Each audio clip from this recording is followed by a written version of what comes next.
Avec plus de 5 millions d'agents, la fonction publique, c'est un emploi sur 5 en France.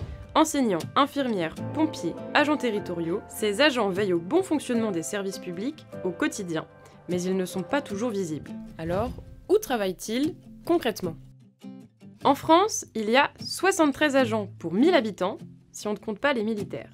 Mais ce taux n'est pas le même partout, il peut varier du simple au triple selon les départements. Comment explique-t-on ces différences ? En réalité, il y a 3 fonctions publiques, et elles ne sont pas présentes de la même manière dans les territoires. Il y a la fonction publique hospitalière, qui comprend les hôpitaux et les services médico-sociaux, comme les EHPAD. Elle répond aux besoins directs des citoyens et est donc présente un peu partout, y compris dans les territoires les moins peuplés. Il y a aussi la fonction publique territoriale, qui regroupe des agents qui travaillent au sein des communes, des départements et des régions. Sa répartition est plus proche de celle de la population. Et enfin, il y a la fonction publique d'État, dont l'action nationale se décline dans les territoires, et elle est plus concentrée géographiquement que la population. Concrètement, où sont les agents de l'État en France ?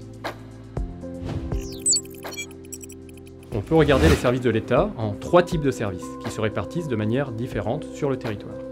Les plus nombreux sont les établissements d'enseignement et de recherche, qui représentent 2/3 des agents. Ils sont répartis, et c'est d'autant plus vrai pour les écoles, les collèges et les lycées, sur tout le territoire, comme la population.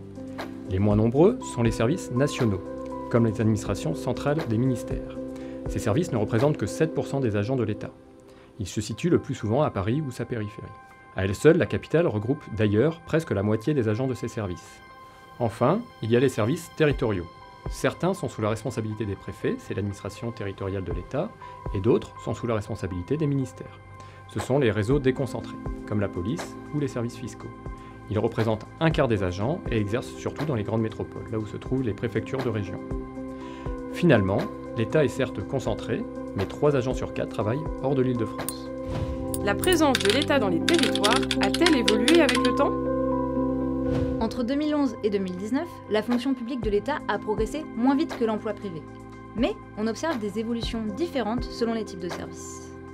D'un côté, les services d'enseignement et de recherche progressent légèrement en suivant les évolutions démographiques locales.